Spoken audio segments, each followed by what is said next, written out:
They'll blanket you in Wi-Fi and profit off the radiation. Congregation collecting the people for that Satan. I keeps it blazing, cause I can read between the lines. I ain't blind, we unwind what they're really saying. Genetically modify what you're tasting. Don't need that college promise, so now you live up in your mom's basement. Redesign time so your mind is always wasted. Programmed to crave the basics. Keep the beta in stasis. Pay the state, kid. You're in debt for being born. Messengers are more than just the price for being warned. Don't be alarmed. Disconnect from their machinations. Stop subscribing to the folly of own nations. Bone breaking ain't the answer, cause they seek the ownership of souls. Spread the seeds and watch them grow. Break the chains of control. Break the chains of control. Sweet eternal balance of all that is good, true, and beautiful, friends. Tonight on Rogue Ways, we have the most badass of all badasses here to tell us a bit about what it's like to be from an entirely different dimension and space while pretending to be a human being, walking the path of a mere mortal while understanding the far reaches of the cosmos and all of time and infinity. I guess that's why he decided to try and wake some of us up along his path by translating all of that wisdom and far-reaching viewpoint into delightful verses that go at least 3 layers deep, melodies and beats that speak directly to your soul, and some of the most unique and inspired art to touch down into our consciousnesses. He's the visitor to our realm that brings all of the most creative essence while slipping under the radar because Dunning-Kruger demands it. Johnny Larson, sometimes known as Bravado, friend and legend to many hip-hop underground stars and genius musicians while always remaining unknown to the vapid masses. Welcome to Rogue Ways. How are you doing? I'm good. Thank you for that compliment. I didn't even know I was understatement. Good at things. I'm like, I didn't even know I was good at stuff, but I appreciate that. You're better than you know, and better than too many people have noticed, unfortunately. But I'm going to remind everyone listening out there that the new show Middle Path, where we strip away the empty goo of the new age and reveal the gold nuggets of all spiritual traditions in a way you can apply directly to your life, is only on Rockfin every Thursday at 7 p.m. Mountain, while Rogue Ways will always remain free right here every Sunday and Tuesday at 7. Though if you want the Rogue exclusives for only supporters and Rogue warriors, come join us in our community at rogue.locals.com. And if you're looking for spiritual support, signed novels, powerful Organite pendants, blessings, tarot readings, and more, go to rogueways.org. All right, Johnny, your pointless question of the episode is, what is the most terribly horrifying thing you can think of when it comes to llamas? Oh. Glowing-eyed llamas. Llama Apocalypse, I think, was the movie I saw with the glowing red eyes. I'm actually glad we threw that one on. That was amazing. But Llamageddon, that's what it was. They're terrifying creatures. But so was Ben Balderson at his place? Was that an alpaca or a llama? I don't remember. I think it was a llama. Whatever it was, I was like, at least like 100 yards away at all times. I was like, that thing is evil and it's gonna tear me apart. It was trying to fuck everything. Mating, yeah. Yeah, I think it was mating, so that kind of makes sense. So yeah, that being raped by a llama in front of friends, that would be terrifying. I don't know if that happens, but that would be a fucking nightmare. In front of friends is like the cherry on top. You're like, being raped by a llama is bad enough, but you have to do it in front of my friends? Come on, llama, like, give me some. Yeah, I mean, because you can take shit to the grave, you know, you don't have to like disclose what happened. But if people are there, if there's witnesses, there's no coming back from that. It's also career ruined. It's also unclear whether if the llama rapes you, you then turn into a llama while also giving birth to like extraterrestrial fuzzy llama eggs, even as a male. People have to watch Llamageddon to understand the complexity. True. All right. Well, I was like, wow, this makes less sense than most of my dreams. I like this movie. Yeah, it was actually pretty Johnny-esque. Everybody, you know, I don't know, we can't see it, but everybody is watching your art cycle by to the side of us as we talk, so they'll get an idea of like what your dreams are like. But I don't, yeah. I'm sorry about that. I don't wish that upon my worst enemy.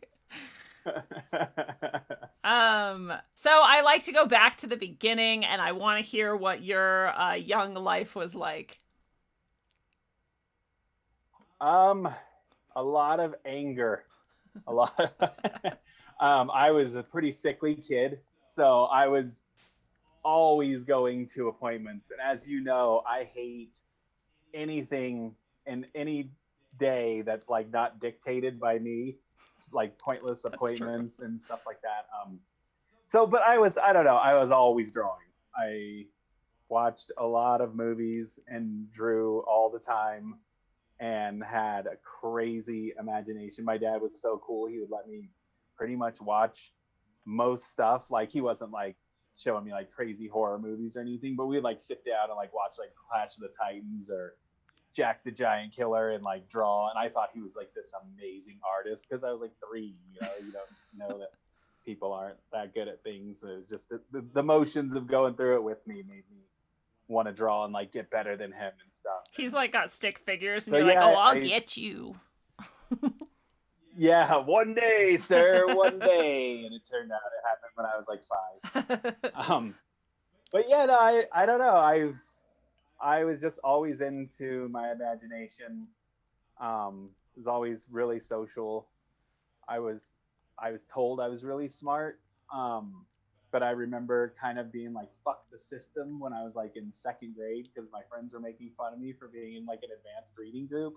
So I just like decided at that point on like trying in school was for dicks and kind of stopped doing that. But yeah, like I don't even know what it was, just typical suburban childhood, hanging out with friends, staying out past the street lights, like testing every bit of authority in church, school, my parents that I could, and but being sickly like all the time. I was on like prednisone all the time. I didn't sleep a lot.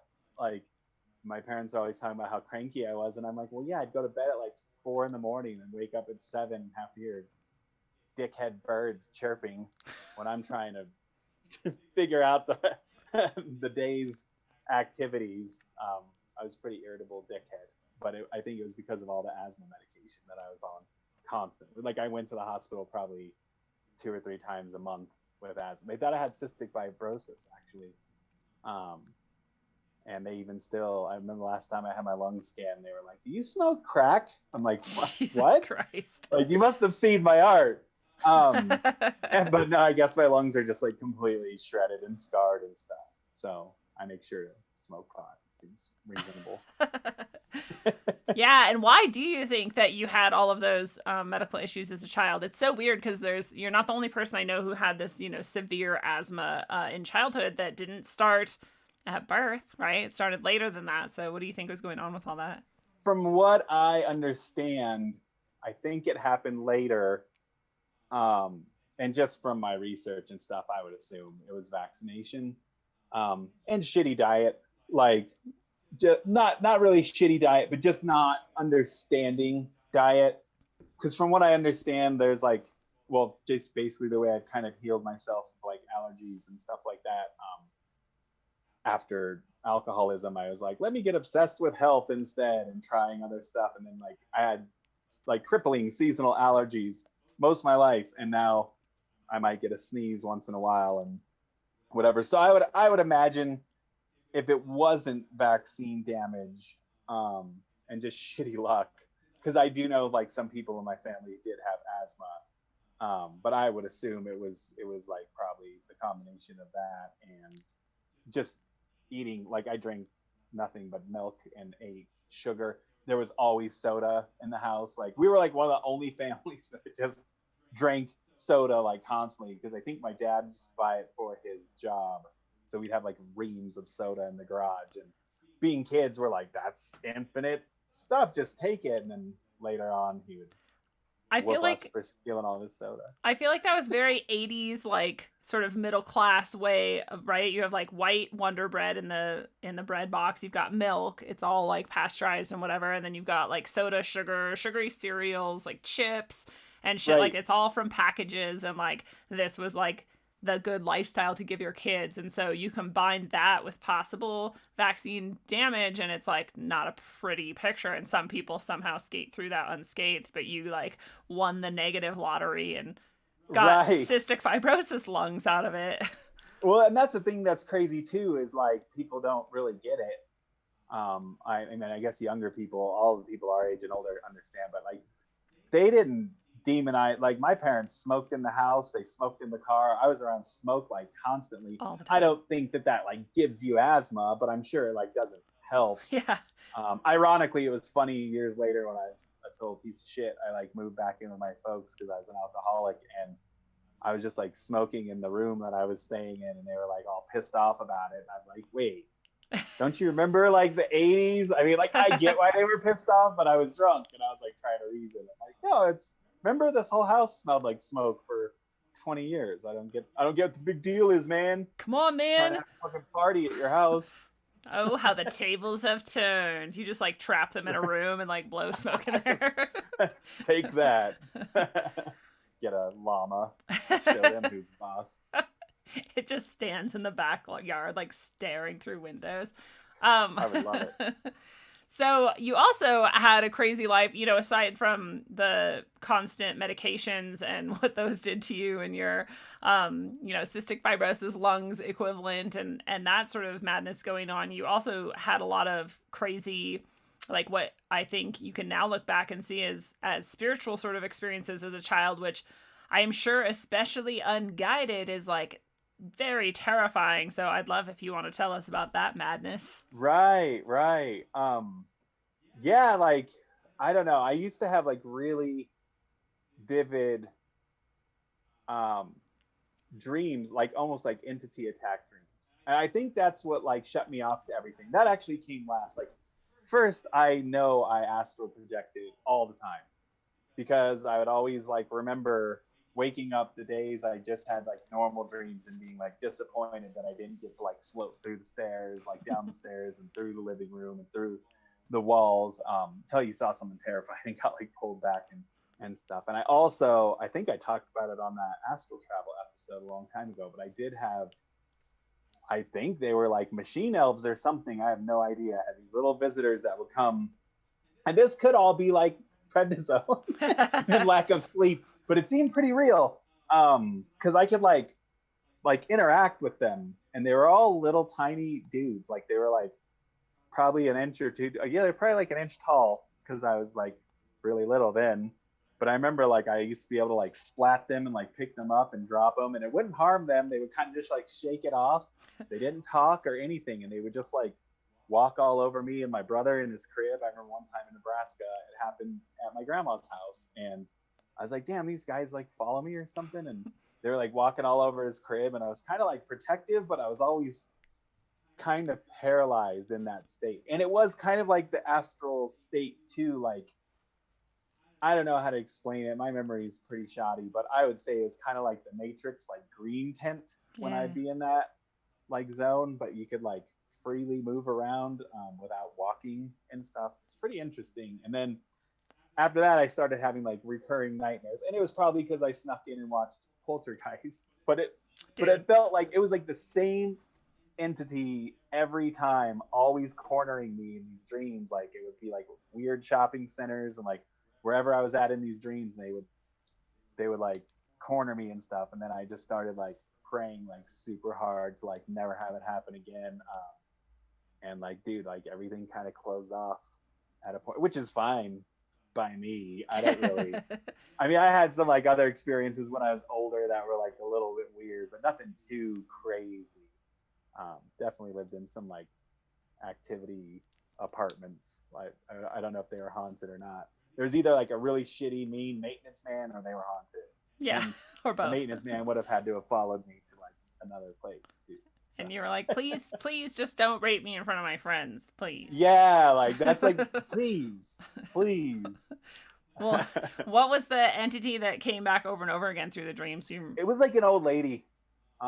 She was pretty shitty, and she would like when people weren't looking, she would like show me her real face, which was like pretty freaky and weird. But like if I had to rationalize it like scientifically, like I had like a terrifying paranoia of the librarian in Ghostbusters. And so it like kind of makes sense that maybe they would be like, yeah, like this cat like doesn't like old ladies.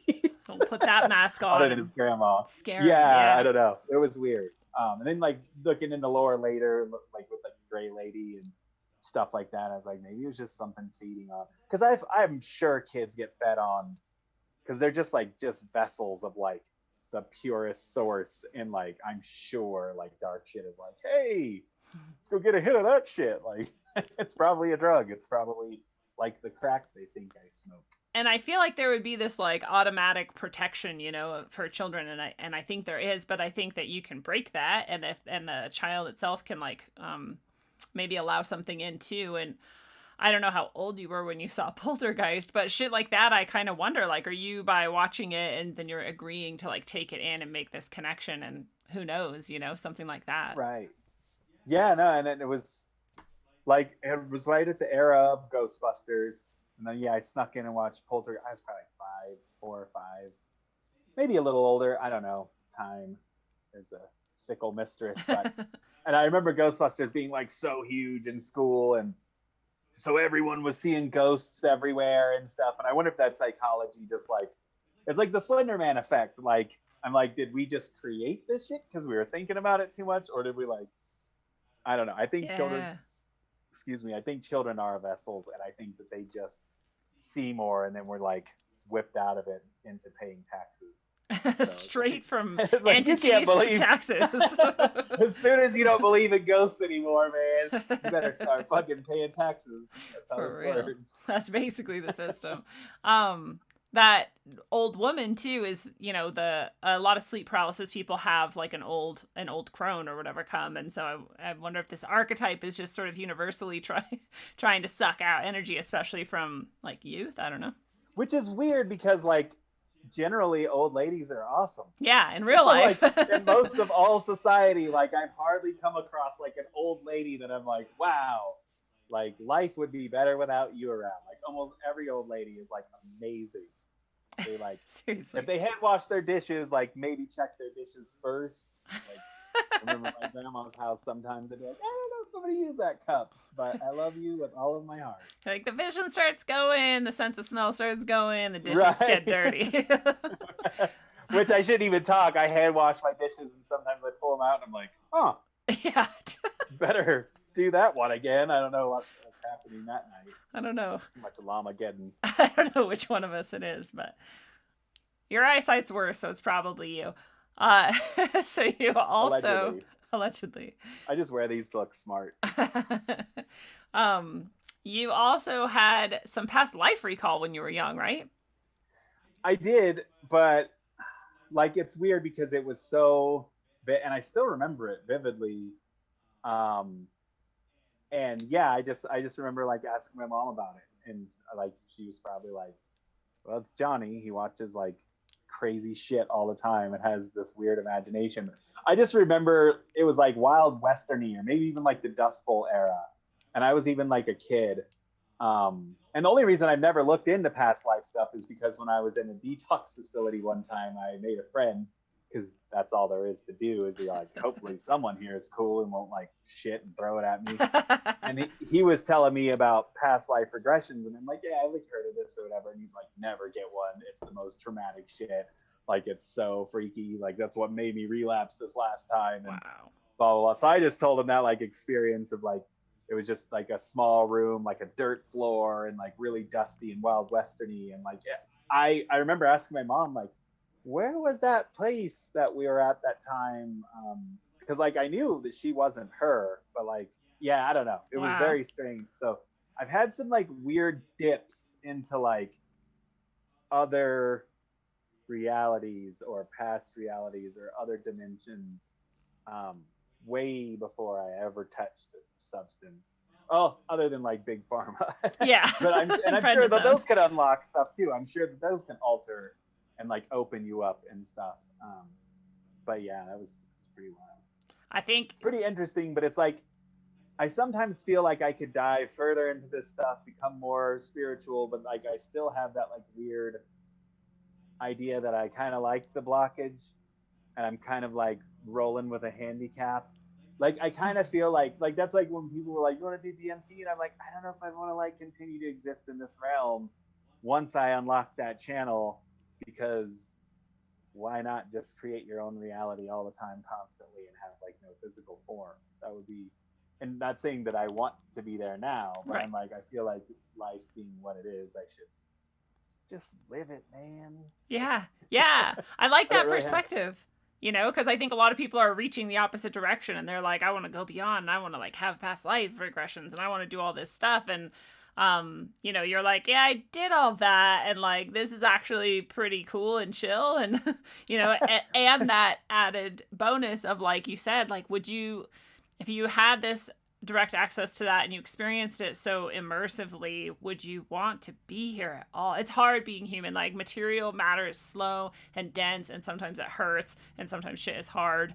And I don't Right. feel like you have to deal with all of that over there, like you said. So both perspectives are interesting, and I think not enough people consider it or think, it's hard to warn people off of some of this stuff, like you said with that guy too. Like, past lives are horrifying in my experience, and I think I've had 5 spontaneous past life regressions, and 100% of it was horrifying, like horrendous. Right. Like, there's no part of me that wishes that I experienced that. Like, and I'm not like, oh great, now I know. I'm like, oh my god, now I have even more bullshit to sift through in my experience, because like it all like came back, and it was.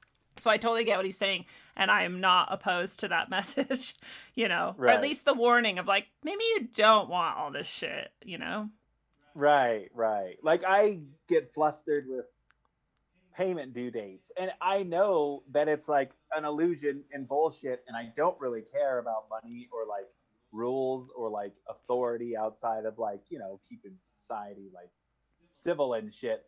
But I'm like, I can't even fucking handle making it to an appointment on time half the time, like let alone like having to like unpack and sift through this other shit. I'm like, I should probably just like leave it how it is for now till till the time comes. till the And I time figure we comes. got like a lot of fucking time after we get out of this life to like sift through all that shit.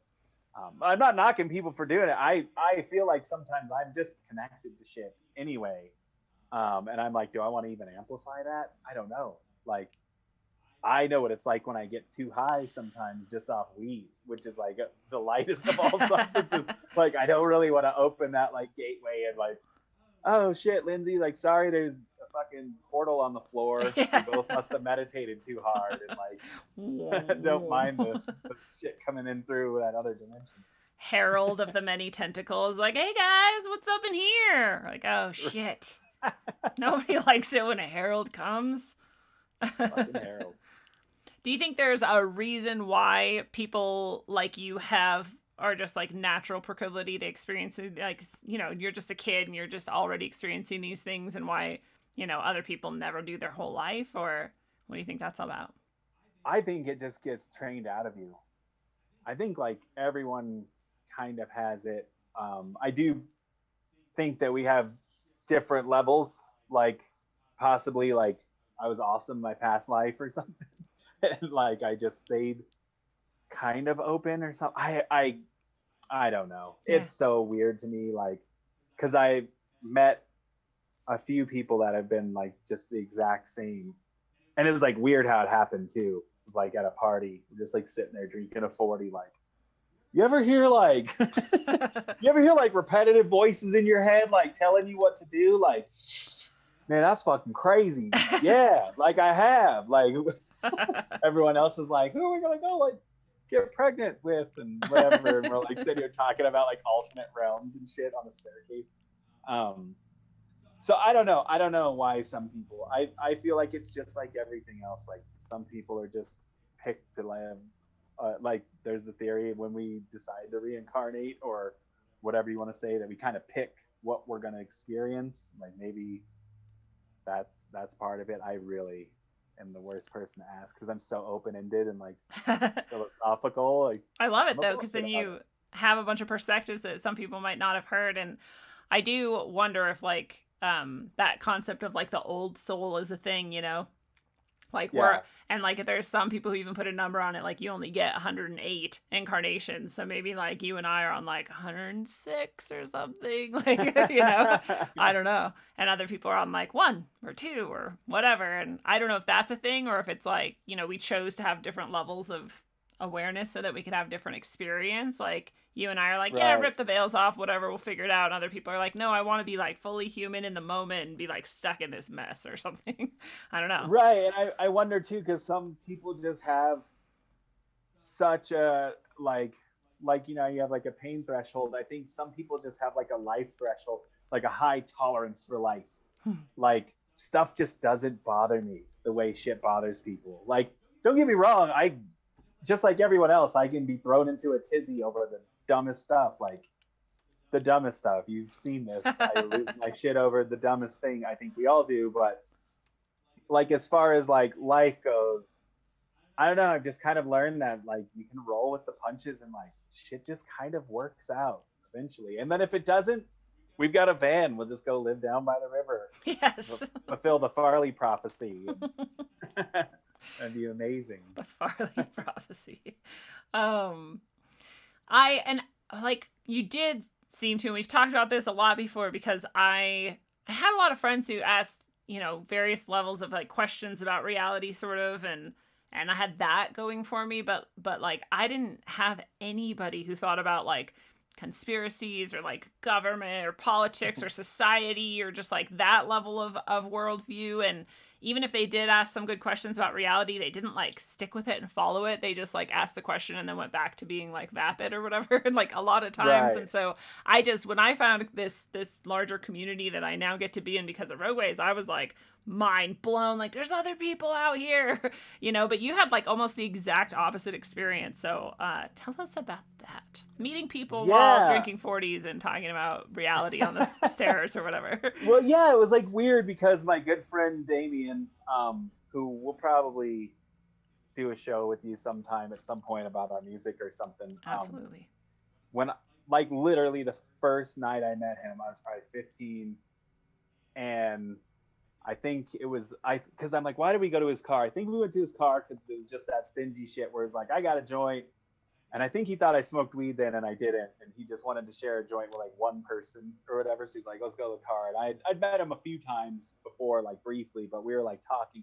And it instantly went to like, yo, like when you're in a dark room, can you like see energy moving? It's like, yeah, like that shit's crazy. And then it would be even crazy. I should probably do this when he's on too. But like it was fucking nuts because when I was a kid, I would always get this cycle of like, fuck God, fuck God, fuck God in my head. And I was pretty Christian by force, but I still hold on to Christian values or whatever.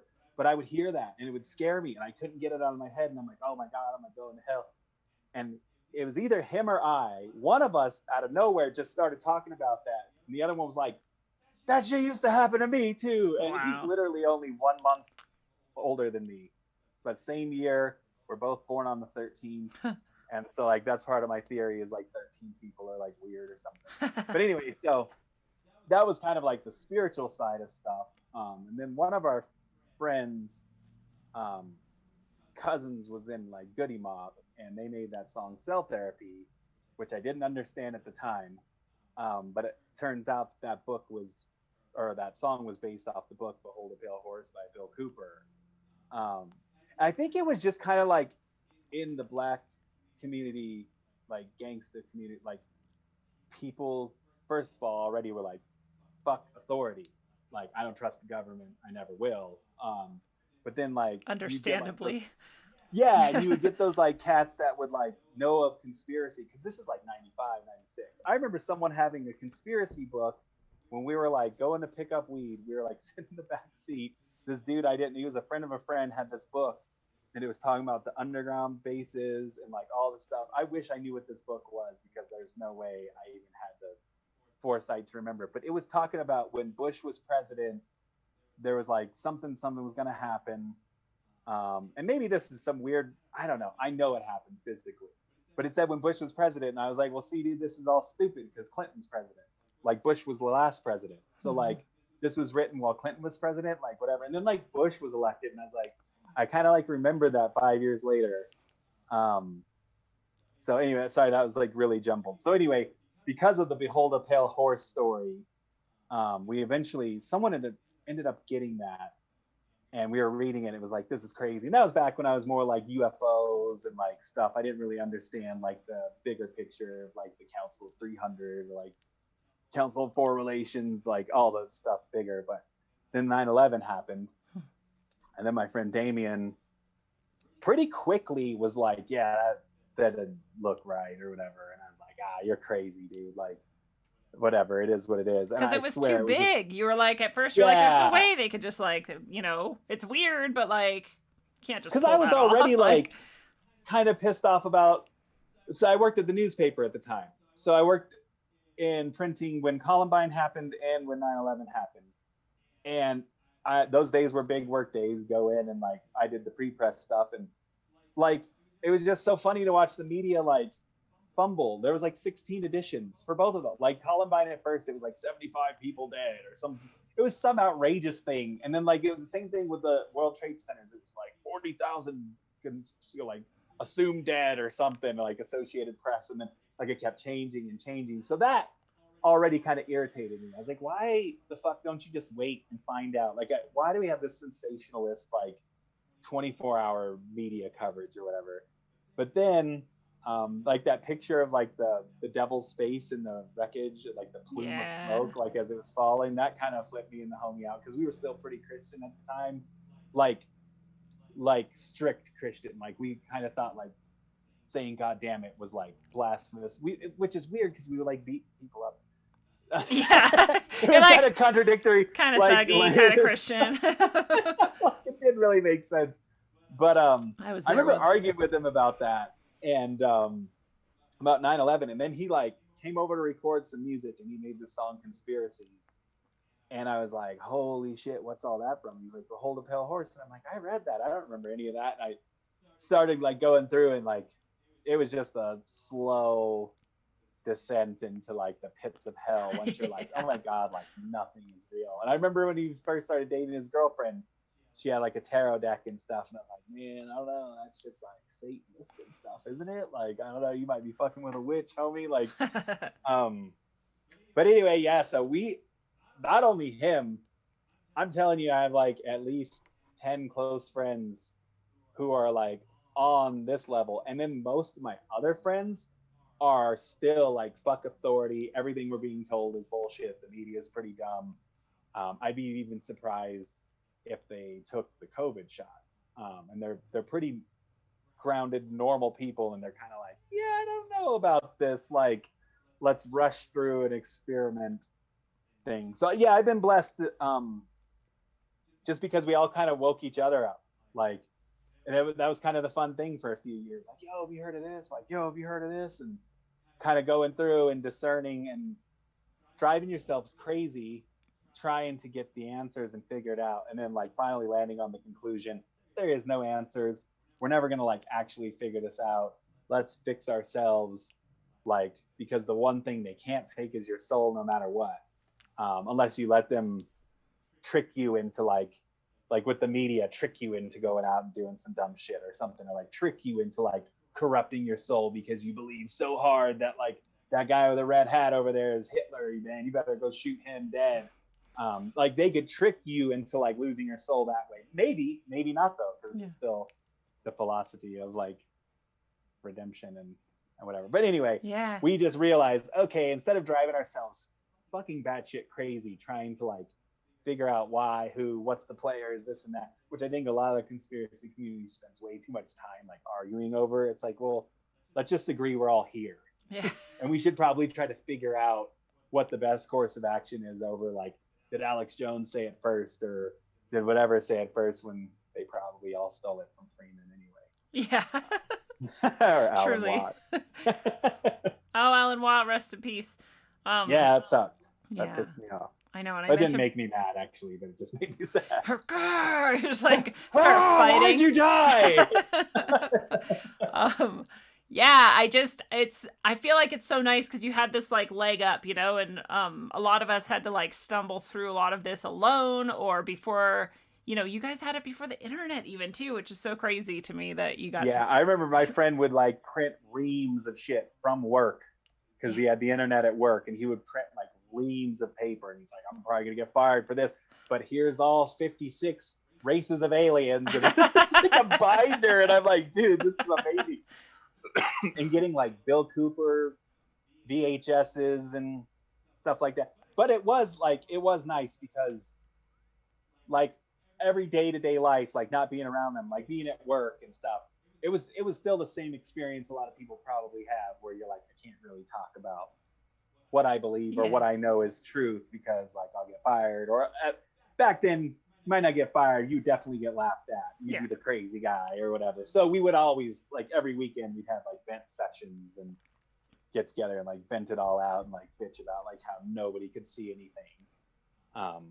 And now like people just accept half of the stuff that we were saying back then that was a conspiracy theory. People are like, yeah, that's like just what life is now. And that's just how it is. If I don't have anything to hide, then like what's it matter that Alexa's like showing my naked pictures to people? To the NSA and like fucking she's crazy, dude. You can ask her like who Buddha is and who like Maitreya is and all this stuff, and then you're like, who's Jesus? And like I don't like that shit is fucking crazy anyway.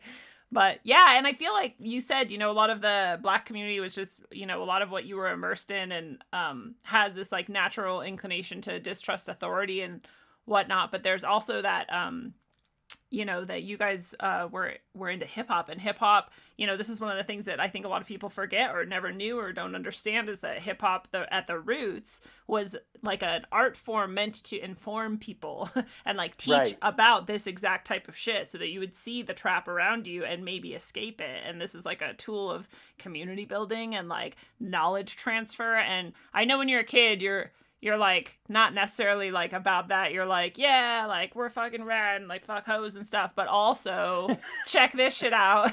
It's got some fucking like knowledge, and so I think that's something that you had going on that was like lucky too. You got to be a part of that community, and a lot of people don't. We get the like packaged shit on, death row or whatever instead of like the real shit. Right. And that's like, I think I still remember, I think the very first, I think it was like Public Enemy, like the song By the Time I Get to Arizona, which is one of my favorite songs. And I don't know if it was about John McCain, but it was about like how they canceled Martin Luther King Day. And like as a little kid, like my first hero was Martin Luther King. Like I remember when I learned about him in school, I was like, that's some real shit. Like people should just be people, and like we shouldn't even give a shit about whatever. And like I was so idealistic, because if you watch the media, we're supposed to all hate each other and have divide. But I remember hearing that, and I remember being like pissed off, like what, like why? And I learned, man, like conscious hip hop, like not even necessarily, it doesn't even have to be conscious, it could be like punk rock shit like Wu-Tang. There is so much knowledge in those genres of hip hop, and of course they bastardized the shit out of it by design, to like the same reason like they like do everything they do, is to like just destroy a whole community of people. Like, no, dude, like all you should really give a fuck about is like lean and fucking people over and robbing people, and that's the only way you're gonna. And it's like, damn, dude, like the entertainment industry just like literally destroyed like a whole generation of youth, and like all youth, not like just one race, like everybody. Like there's kids in Omaha, Nebraska in the 90s like banging Crip, and it's like, what? Why? Like you're in Nebraska, dude. Like it's weird. But yeah, like on the other token, it does, there's a lot of conspiracy hip hop, and I give my friend Damien a lot of shit, because he was making that when only like maybe Paris, there's like a few people making conspiracy songs in like 2002. And I'm like, dude, if we had any business acumen, we probably could have like at least got stuff heard. Now I feel like there's like so many conspiracy rappers and stuff, which is fine. That's great. Like get the message out. Like I say, like you can get it out through art, music, whatever your message is. Obviously that's awesome. Well, it's like it's an understatement of like the century to say that if you had any business acumen and got heard, you would have blown up because of all the times that you guys came so close. You know, you have so many stories where you're like, I don't know, I'm like, you know, even hip hop artists I know, I'll like mention them and you're like, oh yeah, I smoked like a bowl with him in like 2004 or whatever. And I'm like, dude, what? And all these people that you've met and all these people who have like enjoyed your music and all of that.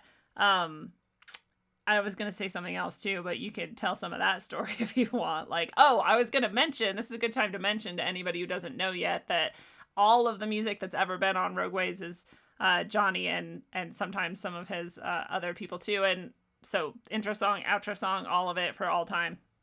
So if you like it, there it is.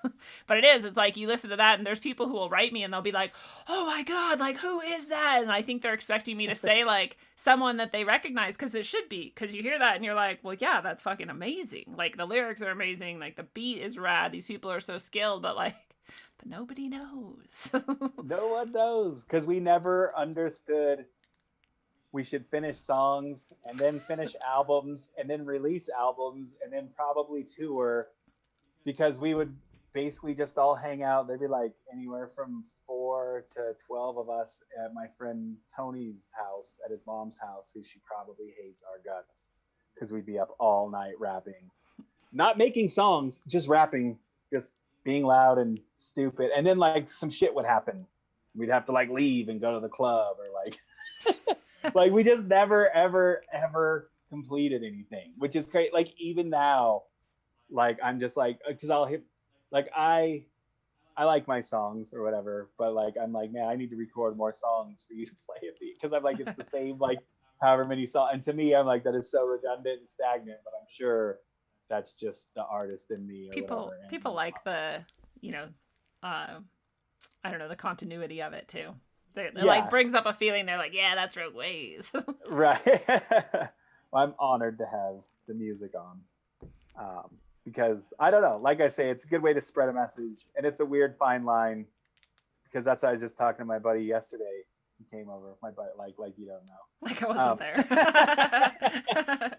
But I was just like telling him, I was like, yeah, man, I was like, I've been stuck on writing, because all the stuff I want to write about right now is like current events.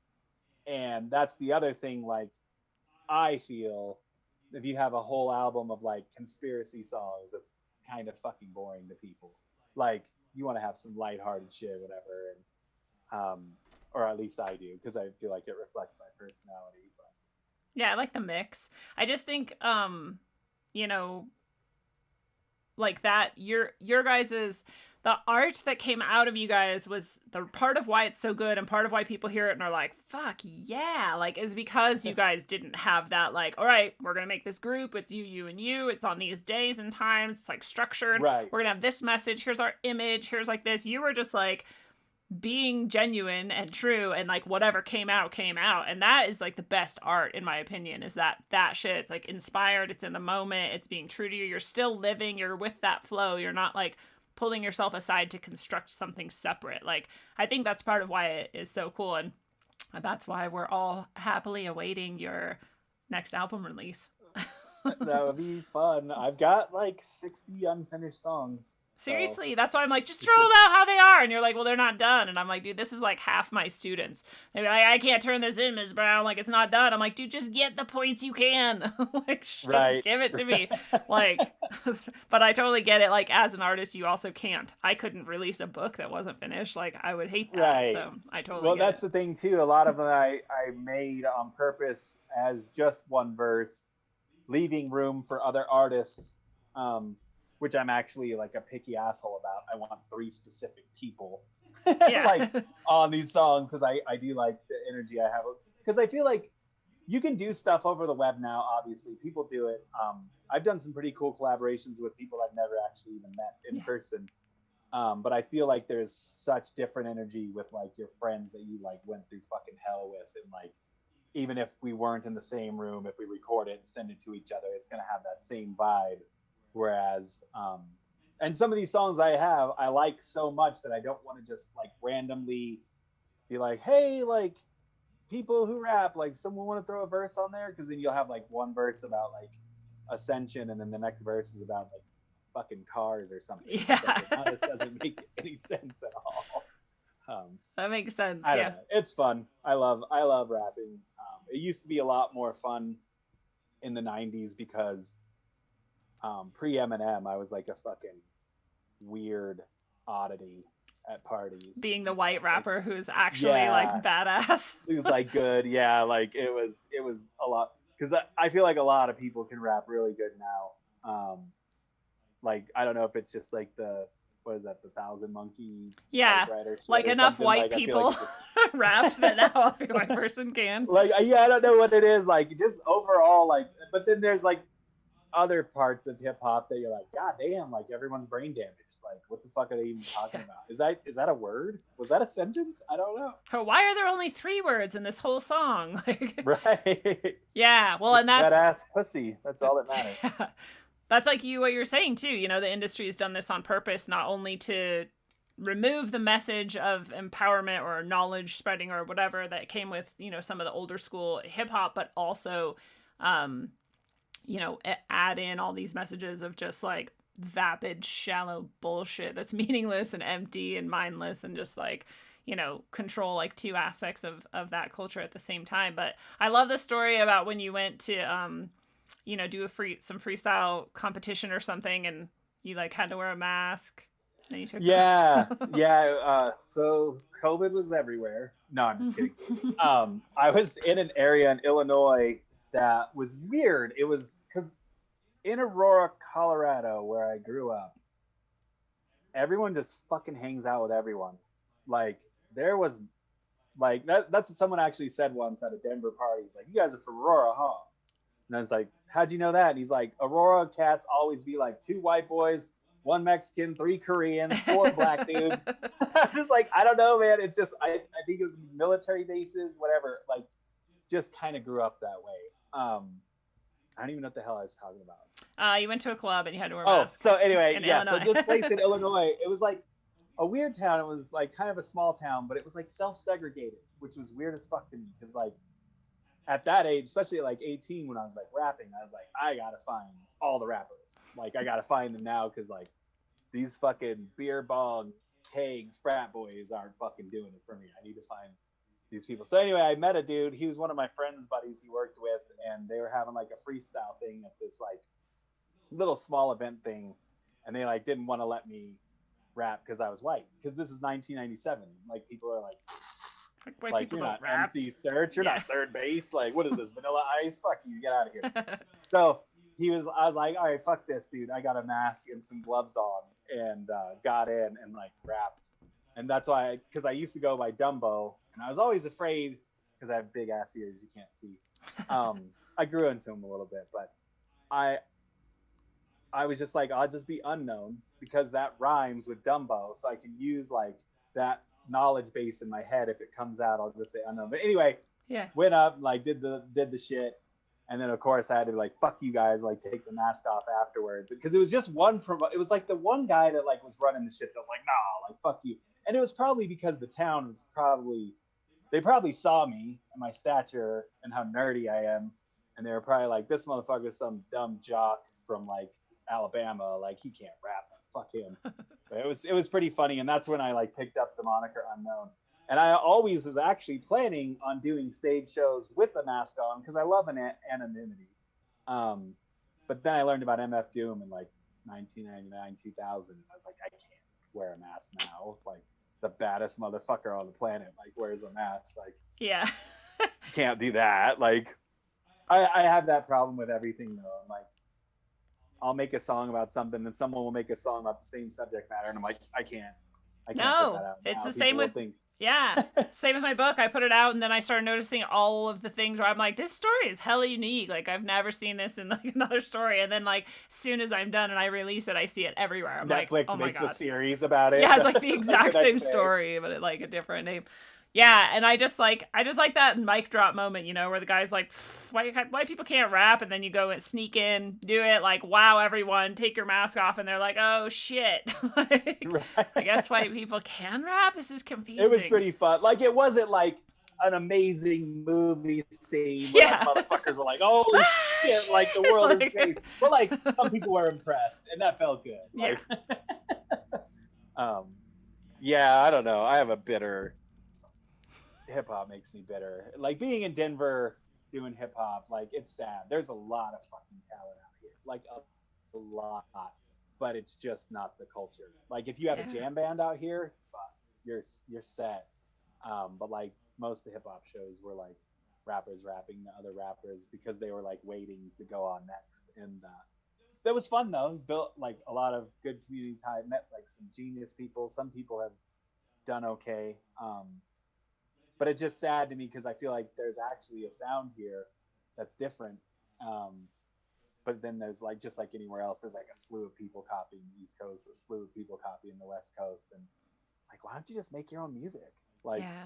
who gives a shit? Like it was pretty funny to me. I knew a guy that lived next door to me at one point. They had a little band, and their band was pretty cool. It was like kind of like I don't really, I don't know rock that well, but I'm guessing it was like a fucking great value, like Hootie and the Blowfish type outfit, like Hootie. women's boobs get hard and fucking like everyone drinks like IPA and it's fantastic. They drink White Claw. They do. I remember like the kid's pretentious fucking prick, the guy that was, I think he wasn't the singer. I think he played bass or something. And they were over because we lived next door. We were always making rap and shit. And they'd come over and like hang out. They were cool dudes. But I remember he was like, "Yeah, you know a lot of musicians, right?" And I was like, "Yeah." And he's like, "Man, could you find us like a marketable drummer?" And I was like, "What?" He's like, "We're looking for like someone marketable. We're trying to put together like a promo package. We need like a really handsome dude that can like play drum." I'm like, marketable. I mean, that's like the weirdest shit to me. I'm like, why don't you just make music to make music? Yeah. Like, worry about that shit later. Like, to me, I'm just like, it was like when people would just copy the next trend. Like when down south shit like was hitting, all these people in Colorado were acting like they were down south. And I'm like, why don't you just have your own fucking personality? Like, Yeah. I just don't get. Like, I feel like you must just not have a true self or something if, I don't know. Yeah. Well, it's the same, kind of flavor that we were talking about earlier with why you and the music that you made is so good and was so good is because of that, right? That same thing. Like you're like, I'm just doing what I love. I'm just making what I like, and I'm gonna do whatever the fuck I want. Like I'm not doing it because so and so did this or like I'm trying to be like that. Like this is just what comes out. And I think, no matter what the genre, no matter what the like style or the medium, like that is what makes art good. Is when you're just doing it to do it and not for any other reason. And I guess you can approximate goodness in other scenarios, but that's like the only real way. And people love it. So. People feel it. Like that's why people like it. That was actually, it was just as enjoyable to me to go over to like one of my buddies' houses. Like he was a lot more hood. And he still makes a lot of music. It's fucking awesome. But anyway, like I got just as much pleasure going over there and showing him a song that was super weird and having him be like, I fucking hate that shit. That shit sounds awful. As I did when I'd bring him a song and he'd be like, holy shit, that song is amazing. Because I was like, I know he still knows that it's me and he like appreciates that it's like my weird shit or whatever. Because it was kind of fun to like drive him crazy. Like it was so fun to roll around like gangsters and like throw in fucking MC Paul Barman or like Cool Keith and just watch them like, I hate this. Like, but it's really well done. Yeah, exactly. Or like it's something like, oh wow, that was actually really clever. Like, yeah, I'm not listening to this to be like contrarian. This shit is so eventually, you mentioned it a few times, but you became a pretty wildly heavy alcoholic. Why do you think that happened? I can't say. Yeah. It all kind of started around a time period of like a pretty messy breakup, like a total like weird codependency breakup, a couple of deaths. One of my friends got murdered, and my grandma, who was a pretty big rock, like died. My mom got cancer, and then the people across the street just so happened to have a fucking kegerator and like alcohol fully stocked. I mean, I was no stranger to drinking, but I think at some point I was just, and then like on top of that, I already knew about like the fucking Patriot Act and like all this stuff coming down the pipelines. And I think I was just kind of like, fuck it. Who gives a shit? Let's see what this ride is going to be like. Let's just fucking drink and lay around and write. And I wrote some amazing shit off alcohol. Like amazing. It definitely opens a fucking weird channel. Yeah. If not possession. But yeah, I was bad. Like towards the end, I'm not even fucking exaggerating. I was drinking more than a gallon of vodka alcohol, vodka a day. I'd get a handle. Every time you say that, my stomach just like clenches and is like, no. Like I've never had more than probably like, I think the most I've ever had is like 20 shots in a day, which was like fucking crazy for me. But you're like talking about like a gallon. I'm like, how do you even get to that? It was point? Like constant. Like it was like a constant wake up, puke rally. Like it wasn't a hangover. It was like you take your first shot at whatever time you woke up for whatever reason, and then your stomach was like, no, dude, please no. And then you'd like puke, and then you'd like reset and be like, okay, I think I'm good. And then like start drinking. I was just talking to Lance about that the other day. Yeah, and it was nutty. Like I don't even really That's why I actually have a lot of sympathy for addicts, because I wasn't driving.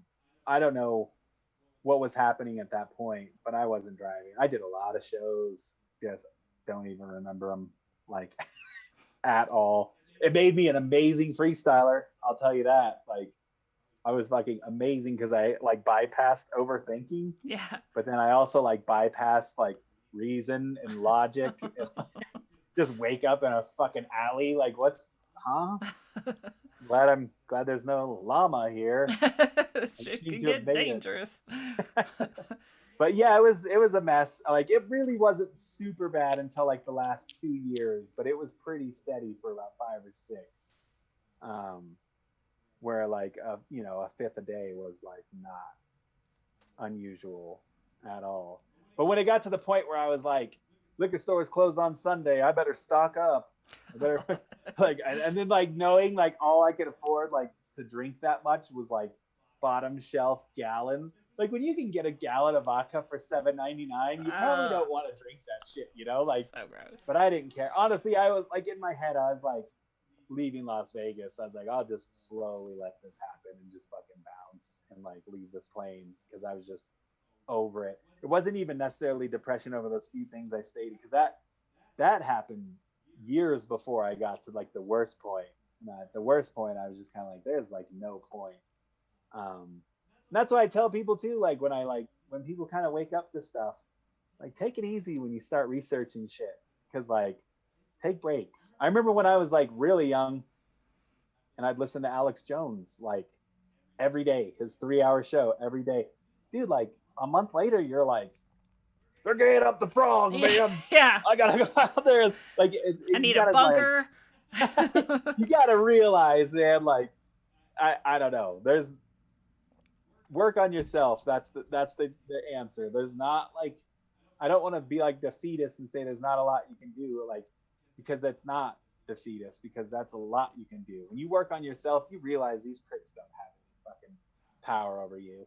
Like, even if they came here right now and was like, we're going to take your guns and shot us both in the head, like, whatever. I'm just like, going to start doing, like, a happy dance and, like, get hella weird. Hands. Yeah, just, like, start throwing things and, like, singing and just see what happens. I'll just try my tactics I used to use on bullies when they were going to kick my ass. I'll just try to make them laugh. Yeah. Or impress them with art. Be like, dude, if you don't take me, you can, like, have a fucking print. Here, seriously, do you want like a cookie or some tea or like just humanize with people? That does work a lot of times. I've noticed. I got myself getting my ass kicked a lot by like just humanizing everything. Yeah. Like, you can make people realize like, maybe I don't want to go to jail over a bar fight or. Yeah, you're like injecting that like momentary like, hey, remember? We used to be babies. Yeah, exactly. We're all fucking babies, man. We're all like, no one knows shit. We're just mad. We're all just fucking mad because we're stuck in this fucking paradigm that we didn't choose, and we're all being fucking squeezed by this like ruling elite class that doesn't give a shit about us. And instead of realizing that, we like create groups to like fight. Like, I'm gonna be an Antifa. I'm gonna be a Proud Boy. I'm gonna be a fucking BLM. I'm gonna be a Democrat. I'm gonna be a Republican. And anyone that's not that is my enemy. Like, really? Because rent is high, we're gonna like fucking destroy each other? Like, that seems really smart. It's so weird. It's so weird. It makes sense though, right? Because you have to, like you said, you're like, the frogs are getting gayed up, so what am I going to do? I'm going to join this club, this group. I'm going to super deeply identify with them. Now I have like a pack, right? We can all defend each other. Like, let's all come to each other's defense. And then somehow eventually we're going to, I don't know, it just, the logic actually ends pretty quickly because there's never actually anywhere that you can even head with this group that leads towards freedom or independence or like, you know, escaping any of this shit. So like, it never made sense to begin with, but it was emotionally easier to align with the group. Oh, I think that I've seen gangs that make far more sense than any of this. Because you're like, at least you're economically supporting each other. Yeah, and you're like, there's a loyalty, and there's like, there's like a lot more to it than this. Like, I don't even know what we're witnessing this day and age. It's like the weirdest shit. Because I've seen people who are like in an allegiance, they were allies of a certain group, and then they say the one wrong thing, and then they're just a piece of shit thrown off to the wind. I think it's just so impersonal online. Like, I think when you're like living in a neighborhood with other people and like interacting like fucking humans did when we used to have places, like, I think it's very hard to like write someone off for having a different opinion. Whereas online, you can be all like in your feelings and like mad because this person said something that I probably misinterpreted. Let me block that motherfucker. I've known you for 30 fucking years and we were cool all the time, but you said a political thing that doesn't align with the political thing that I regurgitated. So programming broke. It's easier to just delete than face that, like, wow, maybe there's nuance to everything. Yeah. And maybe I could ask some questions before I jump to the conclusions. Yeah, like I just don't get that. Like, open dialogue is amazing. I've had crazy fucking deep debates with everyone of every fucking nationality, like, and like, because back in the 90s there wasn't all this like being afraid of like being offensive or whatever. Like, you just ask a fucking question, and like, someone didn't like it, you might even have a heated debate. Shit, you might even end up in the backyard throwing fucking fists. But at the end, you'd probably be friends. You'd hug that shit out, and like, you'd have an understanding that maybe you didn't agree on something, but like, hey, I had a different perspective. Like, now this new shit is just weird. Like, I don't even believe it's real. I think it's like an internet facade, because you don't see that shit at the grocery store. Like, I remember during the Ferguson shit, I was living in a pretty fucked up neighborhood. And I was like all blazed as shit. Like, I had like a lot of free weed at that time for whatever reason, and I was just constantly high. It was like right after, I was only like 2 or 3 years sober, and I was watching the news for whatever reason. It's like going against my own rules. And like the Ferguson shit was happening, like social media was ablaze and this and that. I'm like, dude, is it like safe for me? Like, my wife asked to go to the store, and I finally like went out, and it was just like a high paranoia, just the same like as if I got too high. I was like, is that a cop? Like, yeah. In my head, I was like, is it gonna be safe to go to the store? I go to the store. I was like, what's up, man? Like, how's it going? How you been? I haven't seen you in a few days. Like, I was like, holy shit, that's weird that the media got into my head like that. Yeah. Because I know better. So I'm like, that's why I don't even really blame people for falling for QAnon or for like falling for this shit and like falling for the left-right paradigm. It's really not their fault. But at the same time, how do people get so closed down to like hearing an opposing view? Like, yeah. I don't understand that, because I've always wanted to know, like, fucking Sunday school, I'd be like, well, what about like the Nephilim though? Yeah. I don't think I call them that, but like, what about the giants? Like, what are you talking about? Like, yeah, you know, in Genesis, like the giants and stuff. Like, we got another one. Oh, well, Get those him. are probably, yeah. Well, those are probably dinosaurs or something. Yeah, let's move on. Like, I don't know. Life is fun. Yeah. I like learning shit, and so I don't get when people have an opposing. Even if someone says something that like offends me or pisses me off, like, oh well, life goes on. Like, Dude, someone could come up to me and be like, I'm going to go join some revolutionary fighters in, like, you know, Kyrgyzstan and, like, give my life up to this thing. And I'd be like, wow, why? Like, what's going on? Like, I wouldn't be like, oh, how dare you? Or like, I'm going to tell your mom or something. Like, I'd just be like, weird, what's going on? Like, I want to understand, you know? Because no matter what has happened to any human, I imagine I can, like, put myself into a perspective where I can see what they're doing and why, and I want to do that. I want to know. Like, I don't get not being curious about that, but fear is a hell of a drug. It is. It is. I'm actually still a little disappointed. I had 2 times where I could have been a Freemason, from 2 different people that I met. One was a ex-soldier from Iraq. He was in a black chapter though, but he had like. What's a black chapter? It's the same as like any other club. Like it was like mostly black people. Oh, I thought it was gonna be like dark magic or something. No. Oh, okay. It was crazy because I was just talking about like 9/11 with him at work. We were just talking about shit, and he's like, "You know a lot of stuff." Like I was talking about Osiris and like just all these things, and he's like, "You should be." He still calls me Brother Johnny because like you should be initiated. But I remember I was just being honest with him. He's like, yeah, like your first month or so, like you can't have alcohol, you can't smoke, you can't cuss. There was like some initiation rite or whatever. And then you had to like attend meetings frequently. And I was like, dude, I don't even show up to work 5 times a week. Yeah. Like, this is not going to work out for us. Yeah, we might as well just like cut ties here. We could just keep talking about this shit at work. But like I've never made consistent meetings happen ever in my life. Like even AA, I like went for a while, and I think it's great for people that need it. It was pretty good for me for like a week, but then I found Skyrim, and I was like, holy shit, this that's way more fun. Yeah, dude, it was amazing. I literally got into gaming as my AA, and I kind of feel like it was better for me, but I don't knock AA. Like at all. I think it has its purpose. But I started asking questions about that. I was like, well, Bill W. said vitamin therapy, like B vitamin therapy specifically, like helps people with alcoholism. And they're like, whoa, like shut it down. And I'm like, that's literally like the founder of this group found this. And they're like, well, you can't give medical advice. I'm like, it's a fucking vitamin.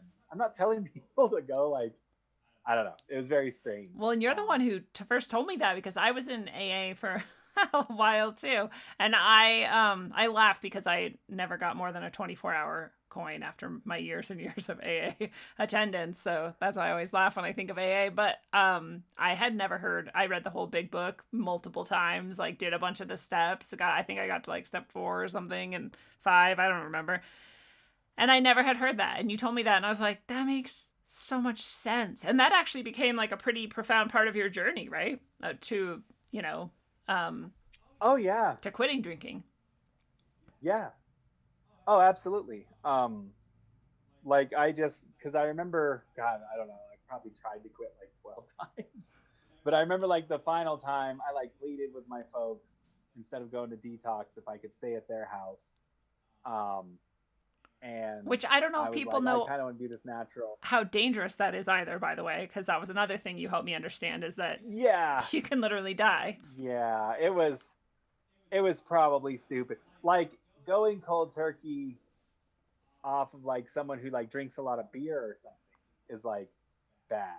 But like someone who's drinking a gallon and maybe a pint of vodka a day to just quit, like delirium tremens are fun. So yeah, anyway, I found out, I just started reading. So I was like, well, I need to obsess about something else. And I found out that like B vitamins kind of work like Antabuse in a way. There's so many things that could be like a whole different show episode. Stuff. But yeah, like I just, at that point, cause I think I actually went to the doctor for the flu. I had a really bad flu at one point, and they were telling me that I had alcoholic fatty liver, and that it would probably be cirrhosis or something at some point. And this was like years later when I quit, I started thinking about that. I was like, how could I reverse that? Like, I just started looking into stuff because I'm like, a lot of this has to be real. Like there has to be a way to like fix your body, right? Like, so that's how I got into a lot of that stuff. And sadly, I knew a lot of it then. Like I could regurgitate information and stuff, but now I just kind of know things. Yeah. Like I'm like, I don't remember why, but you should take that. Well, Like and I you're should always probably brush right. up on You're that. like take this and this and this and whatever and whatever, and like I do it and I'm like, wow, at work, like I feel better now. And we had what we think was COVID back in 2019. No, it was 2019 in December. December. Like right after it probably would have came to the shores of sweet Seattle. Well, some things seem to indicate that maybe September even, but yeah, at least the timing seems like Right. we were right there when it got to Seattle from China, and if that's what happened. And we were both horribly ill. Neither of us get sick ever, and I was way sicker than you for way longer because I didn't do all the things you said. You did them all like Right. religiously, multiple times a day, whatever, including like fasting. And I was like, well, I'll eat some soup and some tea and I'll only take like some of that stuff and not all of it. And I was sick twice as long as you. So anyway, Yeah. your holistic health knowledge is impressive and effective. A lot of it too is just that fear. It's like some sort of trauma to like asthma attacks when I was a kid.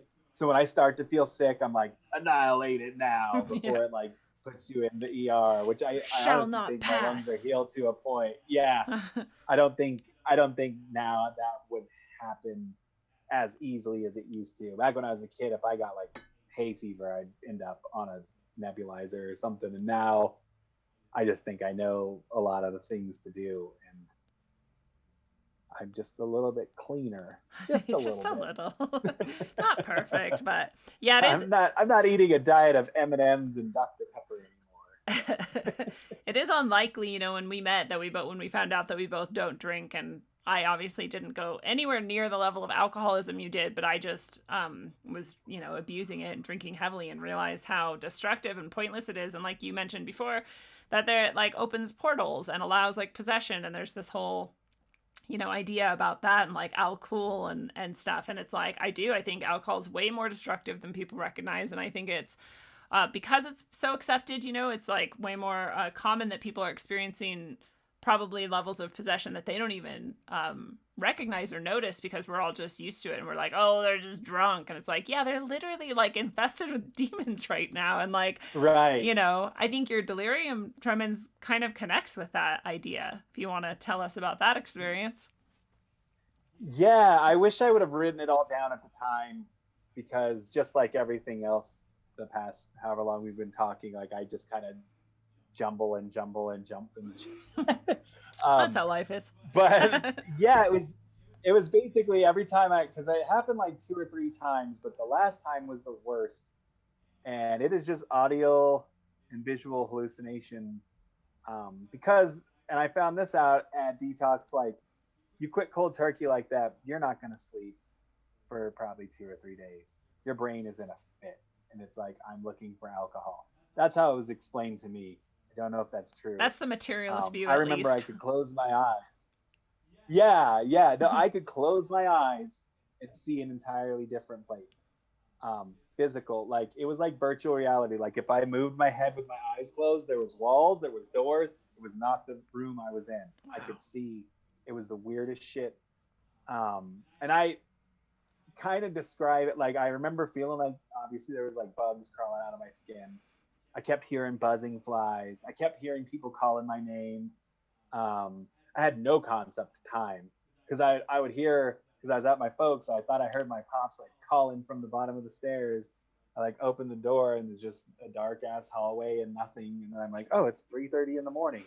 Isn't that a peach? But it was like Dante's hell. Like when I finally, don't know if I was dozing off or meditating, but man, I went to some lower 4th dimensional shit that was fucking wicked and bizarre. Yikes. Like I don't even know if there's anything on film comparable, like maybe The Cell or something. Like I don't even know how to explain it. It was just weird stuff. Like I had to walk through this room, and it was like the floor was just like infants. I was like crushing them, and I like didn't want to, and like it was just like the weirdest shit. And I still have dreams where I like the most annoying dreams I have, like kind of like a throwback to that, where I'm like hammered and like totally drunk, and then I'm like in my dream, I'm like, wait, you're not supposed to drink or whatever. Like, You haven't drank um, forever. but DTs are wild. Like you see shit, you hear shit, and it's not fun like acid. Yeah. Not that acid's always fun, I guess, but yeah, it was rough. Like I remember for a time there, I was kind of a sick ass person, and I loved reading Reddit forums about people's delirium tremens experiences, if only just to be like, oh yeah, this shit's real. It's not just me. Yeah. My blood pressure was probably. They basically say when you're having delirium tremens, you should be in a hospital. But I was just like, I don't want to go to detox. I don't want to go to a hospital. I'm not going to tell anyone this is happening. Like, just going to sweat it out. Just Literally. Drink lots of water and sweat it on out. How long and my does folks being... they say it can last for a while, but for me, I think after that 72, once I started to sleep, it got a little better. But my head was pretty wonked for like 6 months, I would guess. I couldn't even rap right for like a year. Wow. My motor, like I could, but like my motor functions were weird. And I think it like caused maybe some of my inner ear stuff that I have. I don't know, man. Like it was rough. But I remember like even during some of those spells, like I remember one time I just think I had an alcoholic coma because I just woke up 2 days later and shit. And when I went to stand up, I like collapsed because like however I was sleeping, I had like my leg went numb. Oh God. Probably for a while. And yeah, I remember just like kind of getting at a point. I almost got my only tattoo. I didn't get a tattoo, but I almost got a tattoo after that like third relapse and like dry out. I almost wanted to just get a tattoo of something on my arm to remind me like you do not ever want to experience those withdrawals ever again. Because that shit was not fun at all. That's why now, like, anytime some shit happens, I'm like, it could be worse. It could be like having delirium tremens and shit. My life in a wreck and just like smelling like a still constantly. Like, it's true. These types of things give you these perspectives, and I obviously haven't lived through that. But you know, any of us who have experienced sort of like not only the death of others, but maybe the near death of ourselves, or like these things that really put shit into perspective, like the rest of the life is like, all right, you know, like you said, that attitude you have where you're like, well, this is all fucking fake and stupid anyway. Like, may as well be happy and like do what I want and try to like, you know, do it with whatever health I have left or that I can, you know, recreate. And but the rest of the shit is like pointless. It doesn't matter. And so there's something like as dark and horrible as that is, and it sounds like you like literally went to the, like you said, like the lower fourth dimension or whatever. Like there's something that it gives to you that I think is like this beautiful gem that you brought back, you know? Right. No, it was definitely a good experience. Like it was terrifying and weird, but like so is going on a first date. Yeah. So like it's a little bit different. I'm like first date or like for a third level of hell. I don't know. Which one? Fucking terrifying, but depends on if there's clam chowder involved or not. Basically. That is true. Either one, really. Absolutely.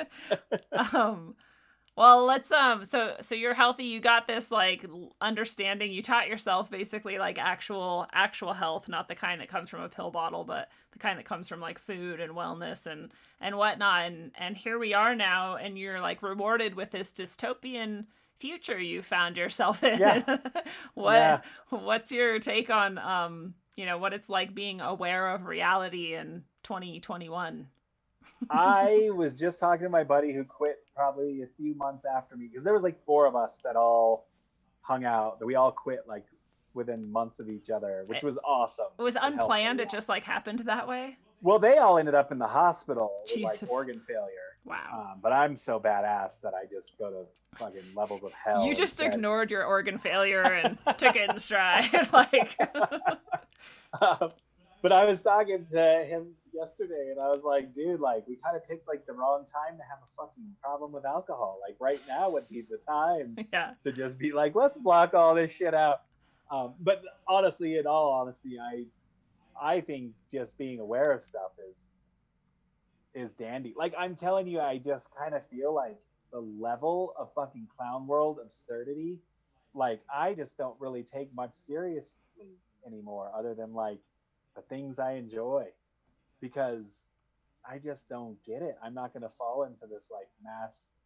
I almost want to say it's like a mass delusion that like all they had to do is broadcast some shit for 2 weeks on TV and it's fact now. Yep. And like for the rest of eternity, this and is how we live now. I can like fucking I can level with people. I can reason with people. I can get why people would believe everything that's happening makes sense or is real, but not with the contradictions, the constant contradictions. I'm like, what? How do you pick and choose your contradictions? Because people are so ride or die about their fucking choice, their club. You know? And I'm like, yeah, and it's just the weirdest shit. I'm just like, I don't know, dude. Like, it seems like I can't even imagine being a worker somewhere and like having to like stop someone who's not wearing a mask and have like a fight with them and like pretend to actually care about that. Yeah.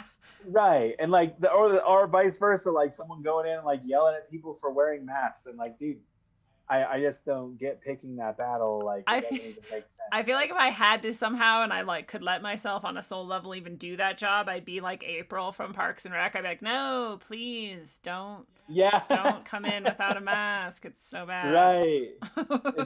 it's just weird. Like, it's just, there's basically, I feel like they've come to a point where they were like, let's confuse fucking everybody so bad that like they'll just like tear each other apart or something. Yeah. Because even me, I'm like, I don't know what to fucking believe anymore. Like, the one thing I know to believe is that I should probably draw something every day. I should probably go to the bathroom when I need to. And I should probably sleep. And I should laugh a lot and hang out with friends and, you know, go on our hikes and do all the fun shit we do. Yeah. Because you know you're gonna die someday, and you've experienced the bad parts of it, and you know you're not going back there. So you're like, I don't know, can't really go wrong. Like, let's just take what we can. Exactly. What about being an artist and musician in 2021? The art has been awesome. I still feel like I should make art with a message, but I also feel like I don't want to like alienate everybody, and I'm just I just kind of like my odd weirdness anyway. I'm a kid of like Terry Gilliam movies and Kubrick and all that like weird shit. I'm like, it doesn't really need a message necessarily. It's like it's its own escape, sort of like. Yeah. That's the thing. Like, that's why this world has always kind of been funny to me, because I'm like, I just kind of live in my own worlds. Like, I just imagine weird shit all the time, even when we're just out and about. I just start laughing, and you're like, what? I'm like, imagine if there was a fucking chipmunk, right? Yeah. He's driving a golf cart. You're like, okay. then you add to it, and then we have like a story. And then we like see someone just like freaking the fuck out over current events, which I get it, but I feel bad for people that are. I want to try to help people like understand, like, look, dude, it's going to be okay. Like, I think it's fucking criminal that the media can put all these people into a frenzied, constant fear cycle. And I get why they do it, because you can control anybody with fear. Yeah. I mean, look at Cartman. He got Butters to stay underground in a bunker so he could go to Casa Bonita through fear. True. You can control anybody through fear. They're coming to eat us. Rah, rah, rah, rah, rah. Yeah, it's really it's like you said, like, it's fun. We're lucky we have each other. We can laugh, like you said, and go do fun stuff. But then you see these people like jogging with a mask on, and you're like, I just feel so sad. Like, what happened to you that you're like taking something that should be this enjoyable like freedom, like, you know, feel your body like working and the whatever, and you're like doing it in fear constantly. You're giving yourself the message of fear the whole time you're doing it, and depriving yourself, and like all sorts of other things. It's just wild to see what's going on. But where do you think it's all headed? What do you think is gonna happen, if you could guess? I don't know. The first 3 months of a year ago, I was like almost like a goddamn real trope. I almost had this whole wall with fucking strings and pictures and like, Lindsay, look, like the guys trying to figure it out. Because I mean, that's the thing too, dude. Like, I've known about Agenda 21 and all this shit for 20 fucking years. And I always knew it was 2021 was supposed to be the jump off point. So it wasn't really surprising, but it was kind of disappointing because there was such a lull for so long.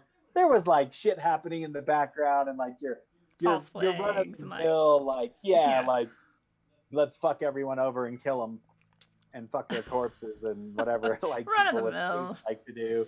Just So there was llama like shit. that, but like you're like used to it, which is fucked up. It's like how people are conditioned to like accept like all this violent shit on TV. So when something violent happens in real life, actually that's not true, because I think anyone that's seen real violence in real life, like the movies don't do Yeah. it. It's very Like, but yeah. but you know what I mean? They like conditioned people. They conditioned people so quickly in the first fucking 6 months of this that I almost wonder if there's like something more to it, like sorcery or technology, or because I'm like, I just don't get this many people, whatever little sect they're in, like just being so stuck on like a fucking stupid conviction. And I say stupid because it's like it leaves no room for gray. It's either black or white. And fucking how quickly they performed it must have just been that like 20-year dumbing down through entertainment and media and stuff like that, and it just made people like putty. And I think it was the 3.5 years of constant anger, because we gotta like make you so mad at this president, like, cause fuck him and he's fucking Hitler. And then like the people that like loved him and worshipped him are gonna like ride or die for him. And like I think you put people at that boiling point, then you take away their fucking livelihood, then you lock them inside, and then you fucking create a race thing, and then like you just let the fucking powder keg go, and it's just watching everybody try to navigate it without, like, nobody can do it without emotion. And that's the problem, is like I've always been pretty logical because I know my emotion. I can throw temper tantrums and whatever, but it's never like stuck to convictions, like other than like don't murder people, don't rape people, like Yeah. be cool to people, don't yell at your fucking wife at the store, asshole, like stuff like that, that gets under my skin. But like all this other shit, I'm like, why do you even believe this? Yeah. Like, who told you that? Because Sean Hannity fucking told you something? Because Rachel Maddow fucking told you? Know their job is like to Mockingbird. Their job is to make you fucking hate your neighbor, which is just crazy to me. Like I don't get how people fall for that shit. And that's why every chance I get, I'm a dickhead to people and try to show them, like in my own way, try to show them, look, what you're saying is kind of silly because what about this? Yeah. And then you can find out really quickly if someone's like, oh, or if they're like, fuck you, you piece of shit Nazi scum, or you fucking libtard, you conservative asshole. And I'm like, I've been called everything. I'm racist, homophobe, transphobe. I'm like, dude, and that's all such a stretch too. It'll be like, yeah, I didn't really like the Avengers movie. You hate trans people. Like, what the fuck? What are you talking about? Like, yeah. So I don't know where this is heading. I feel like a lot of people, I've seen a lot of people that I would say are pretty normal, get really creative, like, and they've found a lot of really cool outlets. And I think they've also like discovered like government's not really here to help me, like, and that's really cool to see in people that kind of wrote me off as a crazy asshole for years were like messaging me like, dude, like, wait, you were talking about this like 5 years ago, huh? I'm like, yeah, like, and I'm like, and I'm still not telling you where that, because they're like, well, what's gonna happen? It's like when people hit me up like, man, I need to quit alcohol. Like, what did you do? And I'm like, well, it's not like I just took some pill. Tell me where the alcohol button is. Off. Yeah, I'm like, well, dude, it's gotta be a long, fucked up journey. But like, you got this. If I could do it, you got it. Like, no problem. You have like a beautiful family, kids. You got this. You have shit to live for. I did it without having shit to live for. Like, you have shit to live for, and you're stronger than me. Because I think people always, it's just Americans. We just want the easy way out. Yeah. Like the quick, easy way out. Tell me how to do it. It's like when It's people like- are like, well, show me your evidence. Why do you think that? And you're like, bitch, I've been talking about this for like 20 fucking years. How am I going to tell you my evidence over decades? Like, That's I my don't favorite. even remember the trail. Like, I can throw you a few things your way. It's not going to probably unwrap the entirety of the puzzle for you. Like, Jesus. Right. Yeah, it's yeah, I was called QAnon the other day for bringing up PDD 51, like an executive order Bush sign that basically would like suspend elections and constitution. This person's like, "Oh, I know when you say that, you're QAnon." I'm like, QAnon wasn't even around at that. Like the fact that they've made all conspiracy theory from like all of time suddenly is like QAnon now. I'm like, dude, that is like highly entertaining to me that people are like, "You're a Q-tard." I'm like, okay, like let me show you my empty ballots for the last all of time. It's How I've genius. never fucking voted, but continue to call me a Trump supporter though. I guess. It is genius. Everything they pull off is pretty fucking genius. Like, and I get people being like, "No, it's like coincidence." I'm like, not all this is coincidence, dude. Yeah. Not all this is coincidence. You can follow money trails and just see how shit plays out, and someone's fucking pulling some strings. Yeah, but in this brave new future, you know, where they're whatever their fucking agendas that 2021 and 2030 and whatever they're headed towards, and like vaccine passports, I don't know. But like they're, you know, making it very simple. The religion of the future is very simple. Like if you believe this or this or this, or you act like this or this, you're Q, you're dangerous, you have virus, you're not vaccinated, and so you need to be jailed, killed, whatever, right? It'll just get easier and easier to like be like, oh, you're in that camp, oh, I'm in this camp, I'm safe, you're not. Like very simple for all the dumbing down idiots that are going to be like, you know, going along with it. Because I don't know, if you have to consent to it for it to like happen and whatever, then the only people who are going to be part of it are going to be the consenting, you know, like idiots. Like I don't know, there's no nice way to say it. Like, sorry. And I'm not saying anyone who's like, I want to take all these like wearing a mask or getting a vaccine is an idiot. I'm saying like people who are going to go along with the like put your friends in train cars because they don't agree with the Nazis, like those people. But anyway. Right. No, I do. I wish I could like just force like picnics at the park and make like Antifas and QAnons and Proud Boys and Black Lives Matter and like all like the hardest hardline people of these groups and these belief systems, progressives, fucking like Westboro Baptist Church, all these motherfuckers, make them get together and fucking talk. And like amazing. Once it gets heated, you get a timeout. Yeah. Like, if you start yelling, you get a timeout. You have to go sit in the corner. You motherfuckers are gonna talk, and once motherfuckers all realize they like an episode of Family Guy, or they just want to make a good recipe, and they like attending fucking, you know, Carnivals. Metallica concerts, or once people just start to find these like common ground things, because I think it's just weird that people don't realize most people have way more common ground than that. Of course, a fucking actual flag waving racist white supremacist and a fucking actual like hardcore like fucking Afrocentric like fucking Black Israelite, they're probably never gonna get along. But I've seen crazy shit, man. I've seen people that should not have gotten along at all become like best fucking friends, and I think that's like somehow just gone with this computer screen bullshit. And I wish I could, if I had one fucking superpower, that'd be like my shit. I'd be like, you all have to sit here and like hug it out until you fucking get along. Yeah. Dude, if Israel... Because I'm like, you guys really don't hate each other. You Yeah. don't hate each other. You think you do. Like, hatred is ridiculous.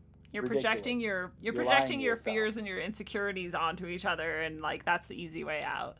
But like if Israel And those are usually from like fucking, like I said, rent prices, not being able to afford food, all this bullshit, and then you need somewhere to funnel that shit, and not everybody's a boxer. Yeah. Well, that's the thing. Like the base of it all is economic, right? And they've kept us all as economic slaves at the root, so that no matter like where we get to climb up to and like peek over, you know, like and like look around and be like, oh shit, this is where we are, and like try to like yell back down to the other like slaves. we're always going to have that like base stress of like just needing to survive, like hanging over us Right. as this like shackle. But that's exactly, while that's like the base of what, you know, they can use to feed that emotion to divide us, it's also the exact thing that we all have in common. You know, you can like yell about race and be like, oh, you know, this group and that group is the most likely to get this and this and that. And like some of that shit isn't even true. It's just what we're told on the news. And then you look at the stats and you're like, oh, that's not even real, actually. But Right. also, underneath that, what the real truth is that 100% of people who are low income are having their like shit stomped out of them by this fucking structure. And so like we Yep. can all unite about that, like, and more, like Family Right. Guy episodes. Yeah, well, that's the thing too. Like, in the middle class is just as squeezed with the fucking credit bullshit. Like, Yeah. everybody's like being squeezed hard, man. Like, and it's been for decades. Like, I made my last job. I made the same amount of money that I made at a job in 2000. The difference is, in 2000 in downtown Denver, my half of rent was like $350. Damn. So when I was making like 50 or something a year, I was balling out of control for a 20-year-old or whatever. Like, but then when I was making that same amount in 2017, I couldn't even fucking put a bid in on a house because like the mortgage was going to be like 1,700 a month, and I'm like, that's most of my money. Yeah. Like, I can't fucking do that. Like, and that was like a fortunate position. There's people out there that I'm like, I just don't even get how this is fucking legal to pop all this medical bills on people because they were taught health wrong, and now they have a health condition and they're listening to doctors because we were told doctors are trustworthy. And I'm not saying doctors are bad people. They were just taught us, they were taught allopathy. Yeah. So they don't fucking know. Most people don't know you can probably keep your ass out of the hospital, like for health stuff. Like, if you just fucking ate a little better, exercised, maybe fast, like stuff like that. And it's just crazy, like how dumbing everyone down has just created this fucking cycle of like stress and fucking, and you have to relieve stress, and not everybody has dope bars. That's true. No, but you have to find stress relief, and I think a lot of people have with this lockdown too. I've seen a lot of people starting like new hobbies and shit. It's really cool to see. I'm like, I think we're kind of going to where we could be, but then you see also like things that just point the shit out of you. But It's true I though. don't know. There is all that like people had time finally to be like, oh, maybe I should like play games with my family and like start a Right. garden and like do this like activity, this hobby or whatever. And there are some really good things that did come out of all this And clown I world get it. bullshit. I honestly think some of the lockdown shit, like the reason people were just so happy to accept it, because they're like, dude, I want a fucking break. I want a goddamn break from this rat race. I got to just stay home for 2 weeks. Like, cool. Send me Genius. some money. Yeah. I'll just stick around at home because fuck 9 to 5s. Gonna Like, give me I that get that. stimmy. But then, yeah, like a fucking year later, and it's like, huh, okay. And like, I don't know. It's just, I'm not gonna. Who cares? Everyone talks about this. Like, this is a big subject right now. There's not really any reason to keep going on about it, but it is interesting to see because there's definitely pros and cons. Yeah. No, I like that you point out that, you know, that we have more in common than not, and hopefully people will start to see that more. What is your personal like best path that things could go from here given the reality that we live in? Um, I think the machine elves are going to come back. No, I think like self-sufficiency, people realizing the government doesn't really have our best interests at heart. They clearly can't handle a fucking pandemic. I don't think they wanted to, but um, I'm hoping this is just another dry run, like a test run, because clearly they didn't release whatever the fuck they have the guide stones for or whatever. Yeah. And I could be completely wrong, dude. I wish I was just fucking crazy and this is all natural and everything I look into is a fucking coincidence. Yeah. And everything's gonna be fine and we'll all be having orgies at the fucking concert next summer.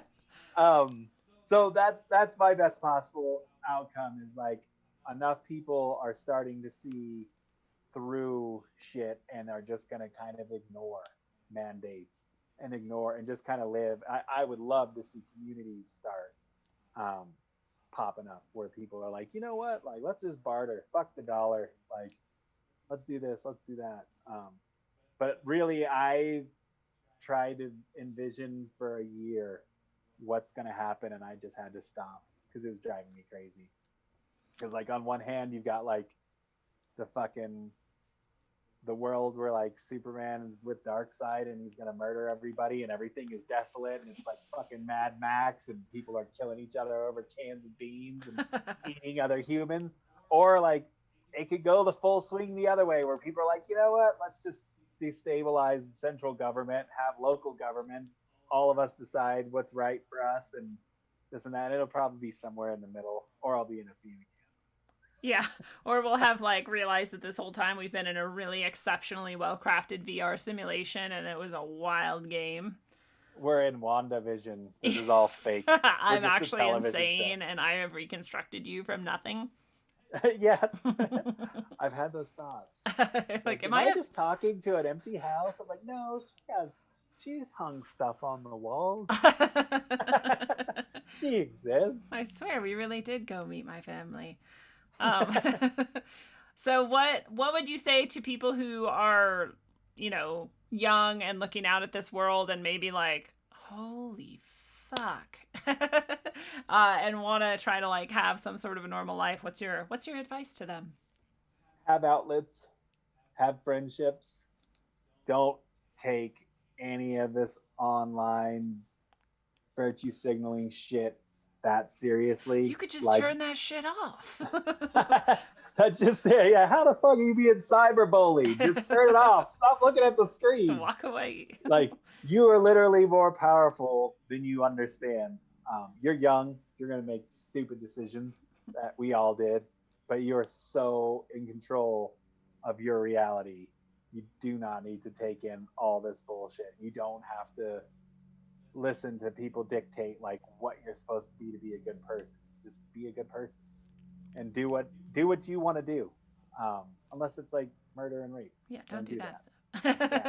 I love that. But everybody has talent, everybody has purpose, everybody has a meaning, and they just try to squash that shit out of you with bills and rent. And I'm not saying go be fucking homeless by a river or something, but unless that's what you're into, man. Yeah.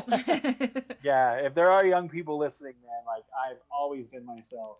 Peer pressure never worked on me. I get that it does, but like just be true to yourself. You'll find your way. Life is fucking crazy. There's always something looming that's like scary, and if you watch the news, like, oh god, I mean, how many times have they predicted the fucking world's end? I remember my mom, the first time I was freaking out about like the world's end, my mom was like, I remember in the 60s, like a meteor was going to hit. And then in like the mid 60s, there was this. In the late 60s, there was this. It's just a cycle. There's always this. I think it's because they love to fucking keep you in that fear vibration.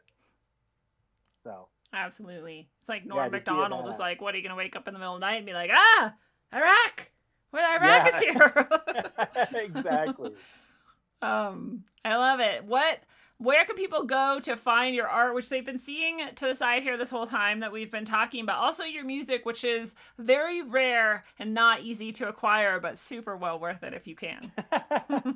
So the music, I'll have to figure something out with the music. I do have some music on my website. It's the most original website name ever. You're going to never know what you won't remember this. It's johnnylarson.com. I've got some tunes up there, and I should probably actually work on getting stuff back on. I have an album on Spotify, Digital Yeti, DYGITAL, Yeti. The name of the album is Metastate. It's just instrumental stuff, very chill. But all my art and stuff is at johnnylarson.com. If you have Instagram, at Yeti_slang is my Instagram.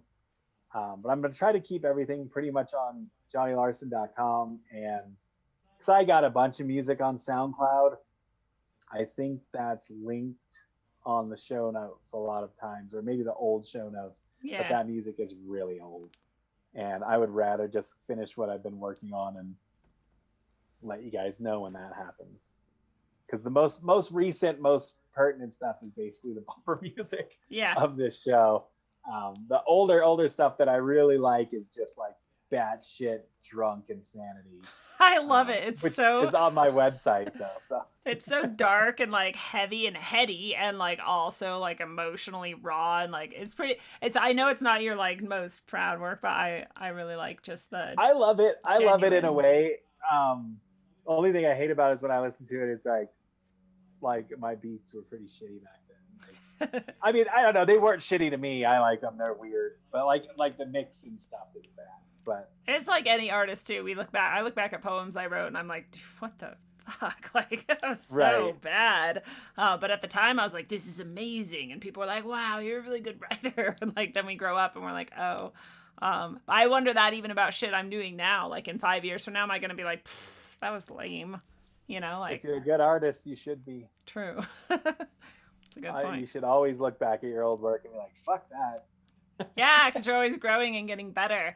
Well, do you want to share any special offers with people if they go to your site and they want to purchase some things? Do you have a coupon code, for example? You know, I do have a coupon code of Rogue Ways, I believe, for prints. So I do have that for prints right now on the site, and cards. I don't have them. Yes, I'll have cards. I'll have card packs. That's awesome. I forget this isn't live. So there will be card packs, and as far as like the original art, I don't have a special offer on those because I've already put it low. So I figure if you found my site, then you're a friend, and so you already get friend prices on the site. And yeah, that's where all my stuff is. That's awesome. I love it. To, like, promote myself. I love it because I think everybody who's offered Rogue Ways listeners a discount, like Phoenix Aurelius and Athen Comenti, I think did, and you did. It's always the same coupon code, so we have like the easiest access of anybody. It's always just Rogue Ways, so that's pretty rad. Yeah, I think I should remember this. I don't. I feel bad. I think it'll be in the show notes though. But I think it's buy 2 or buy 3 prints, get 1 free. I think that's right too. I think that's what I set it up as. I suck at web stuff. I hate it so much. But it's nice, and I appreciate everybody going and checking stuff out, because if nothing else, if you just want to look at weird art, I try to post at least once a month, like the last batch of what I've done, and then once the music's up and running, I'll have more music. So. And you do have a contact form on there too, so if people go to johnnylarson.com and they want like I know you do some commissions and things too, so if there's something they're seeing your art and they're like, dude, that would be so cool if like this, like people can check that out and you can offer them whatever through the contact form too, right?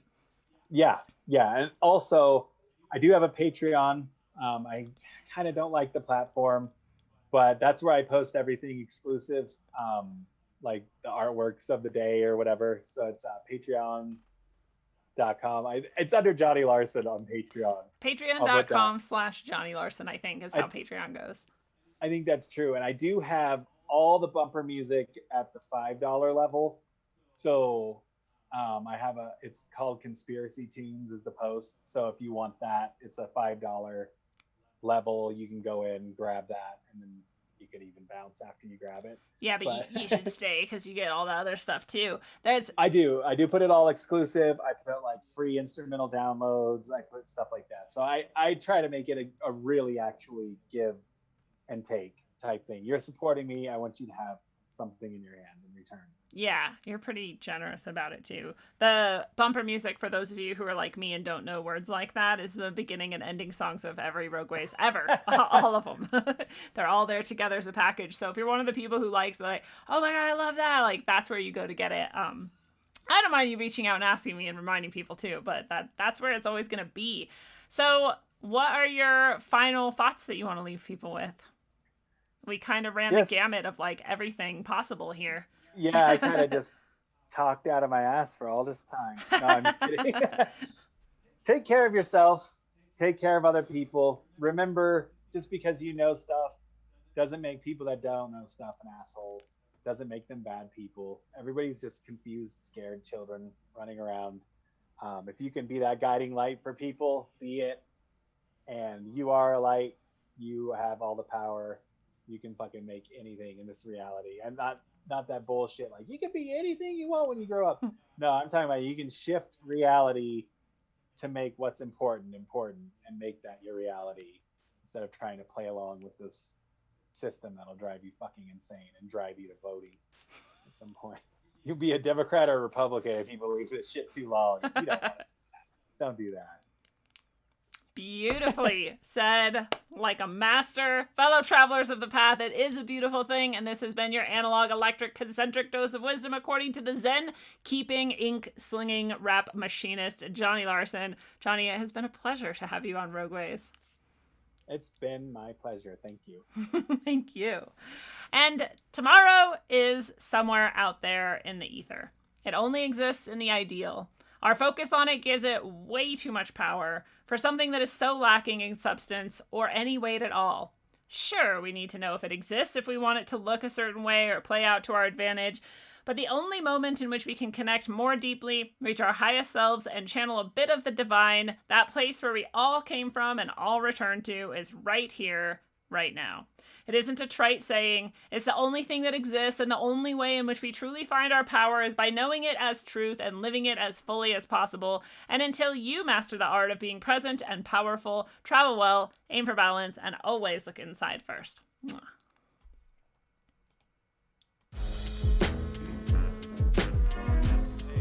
Yeah.